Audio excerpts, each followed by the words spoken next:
Hindi nabibili sa mga butika pero FDA registered ang Grovimine. Red flag ba yan? Hello mga butika, it's me Agaliza Montero, your pharmacist, and for today's video, tara pag-usapan natin to. Una sa lahat, magkaiba po ang FDA registration sa line of business ng binibentang produkto. Ang FDA registration ay legal approval para mabigyan ng tamang proseso at maibenta ang isang supplement dito sa Pilipinas. Samantalang desisyon ng company kung ano yung line of business na tatahakin nila. Pwede pong retail drugstore or something online platforms or online exclusive gaya nitong Grovimine. Meaning, ito yung pinili nilang strategy sa pagbebenta. Alam nyo, marami ng brands ang online only. Ibig sabihin po mabibili nyo lang yung produkto online. Mas mababa ang costing. Ibig sabihin, mas mababa rin po yung presyo na pwede nilang i-offer sa public. Ang advantage pa nito, mas kontrolado ang inventory, stocks, at syempre, sellers para iwas fake.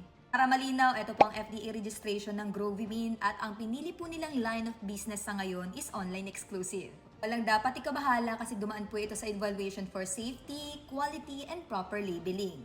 Marami na rin mga mommies and daddies ang nagtitiwala dito sa Grovimine kasi nga po ang gaganda ng mga active ingredients tulad na lang ng 300mg lysine for appetite support, EGF or chlorella growth factor na nakakatulong for growth and development, vitamin C at zinc para sa immune system. O diba, siksik-liglig sa nutrients. Grovimine ay para sa mga batang 1 to 12 years old. Mas nagiging maganda po ito, lalo na kung sasamahan natin yung proper diet and exercise. Kaya naman mga kutika, kung naghahanap kayo ng safe at the same time FDA registered na supplement for kids, add to cart nyo na tong Grovimine. Siyempre, follow nyo na rin